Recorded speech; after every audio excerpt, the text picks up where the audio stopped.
Guys, welcome back to my another video. আর আবার একটা ভিডিওতে তোমাদেরকে স্বাগত জানাই। তো আজকে আমরা বসে বসে ভাবছিলাম যে কি আউটডোরে একটা শ্যুট করে আসি। তো যে ক্লায়েন্টটা ছিল সেটা ক্লায়েন্ট না, খুব কাছের মামা।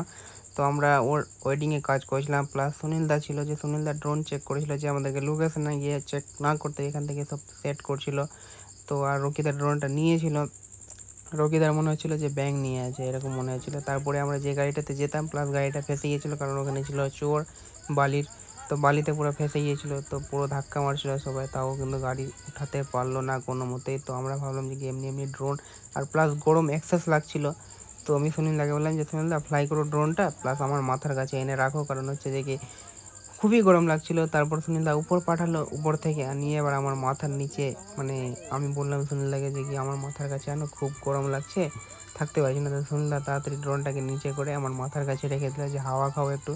তো প্লাস আমরা কিন্তু এগুলো টাইম কাটানোর জন্যই করছিলাম, কারণ হচ্ছে যে কি টাইম কাটছিল না, আমরা কিন্তু একমাত্র শ্যুটের জন্যই বেরিয়েছিলাম অ্যাকচুয়ালি। তো ওখানে যে গাড়িটা ফেসে গেল না, দেখো গাড়িটা আবার উল্টো দিক থেকে এসে আবার ফেসে গেছিলো, কারণ ওদিক থেকে উঠালো, তো আবার উল্টো দিক হয়ে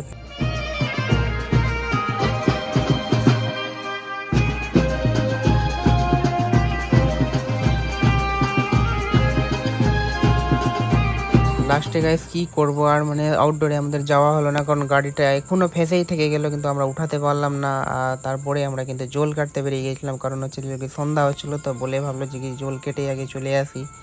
তো এই চার জল কাটতে গেলাম। তো সৌরভ এখানে ফোন নিয়ে আবার বারবার আমারই ভিডিও বানাচ্ছিল, মানে এটা মিনি ব্লগের জন্য বানাচ্ছিল, কিন্তু আমি মানে লং ব্লগে দিয়ে দিলাম যে মিনি ব্লগ, আবার মিনি ব্লগ। তো আমি মিনি ব্লগ কম ছাড়ি, মাঝে মধ্যে একটা দুটা ছাড়ি। কিন্তু এখানে দেখো আফজালকে কীরকম, মানে মানে ও অ্যাকচুয়ালি মিনি ব্লগ খুব পছন্দ করে আফজাল। তো বলে ও দেখছো মিনি ব্লগ মানে স্টার্ট হলেই ও ডান্স করছিল মিনি ব্লগে, মানে একটা আলাদাই ওকে ফিল চলে আসে মিনি ব্লগে।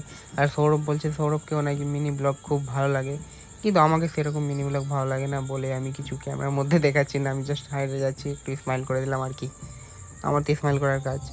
তারপরে এখানে আমরা সবাই কি আমি ভিডিও শ্যুট করেছিলাম, রকিদা জেট ফেব নিয়ে ওকে এডিট মারছিল, আফজাল ওখানে গ্রুপ মারছিল, আর সৌরভ তো জানোই তো ব্লগার একটা, ও ফোন নিয়ে শুধু ব্লগ বানাচ্ছিল, মানে আমাদের ক্যামেরা করছিল আর কি। আর আমরা আস্তে দেখতে দেখতে দেখতে দেখতে কিন্তু আমরা ঘাটেই চলে আসলাম। তো এই যে আমাদের পিছনের দিকে ঘাট আছে, তো এবার সবাই নামছি ওখান থেকে। আমি তো নামানোর সময় পড়ে যেতাম, কিন্তু ওই ভিডিওটা লেইনি সৌরভ বলে আমি দেখা। আর এই বিয়ের জল কাটার টাইমিংটা খুব বেস্ট পেয়েছিলাম, কারণ সূর্য মামা ডুবছিল আর আমরা ঢুকছিলাম মানে নদীর পাশে। তো মানে মুখে সূর্যটার আলো পড়ছিল, আর এত মিষ্টি আলো ছিল, মানে কোয়ালিটি সেরা পাচ্ছিলাম ক্যামেরাতে, মানে আমাকে খুবই বেস্ট লেগেছিলো। আর নদীর ভিউ দেখছো, মানে একটা আলাদাই ফিল। এখানে যে স্নান করে যে মজা হবে না, কিন্তু আমার বাড়ি থেকে অনেক দূর বলে আমি কিন্তু এখানে স্নান করতে পারছিলাম না। কিন্তু আমার সেদিন অনেক ইচ্ছা হচ্ছিল যে আমি ক্যামেরা ওখানে রেখে দিই, প্লাস আমি একবার স্নান করে তারপরে আবার কাজ করি। তো ভাবলাম কি না, এটা করলে কি হয় নাকি, আমি তো এখানে কাজ করতে এসেছি, আমি থোড়ি না এখানে ঘুরতে এসেছি। তো কিন্তু অবশ্যই একদিন আসবো এই নদীটাতে, আমি স্নান করবো। আর ভিউটা দেখছো, আর সূর্য মামাকে দেখছো। আমি এখানে বসে গেছিলাম, কারণ আমি খুব ভালো প্লেস পেয়ে গেছিলাম এখান থেকে শ্যুট করার, কারণ এদিক থেকে বসেছিলাম, তো আমি মানে ওদিককার ভিউটা পাচ্ছিলাম, প্লাস নদীরও ভিউ পাচ্ছিলাম, প্লাস উপরে যে লোকজন ছিল ওদেরও ভিউ পাচ্ছিলাম, প্লাস যে পুজোটা করছিল ওখানে ওটা একদম সবচেয়ে বেস্ট পাচ্ছিলাম। আর এই যে দেখছো আমাদের মানে হেলিকপ্টার, এটা তো জানোই যে কি আমরা দেশি ভাষায় হেলিকপ্টার বলি, তো আমাদের এটা ড্রোন না, হেলিকপ্টার, ঠিক আছে। তারপর কিন্তু আমরা জল কেটে রুমে চলে এসেছিলাম। তারপর রুমে আসার পর সৌরভ বলে যে চা খাবো। তো সৌরভ মানে এমন ছেলে আছে যে চায়ের নাম শুনলে ও যেখানে থাকুক না কেন দৌড়ে আসবে বা চা আনতে যাবেই।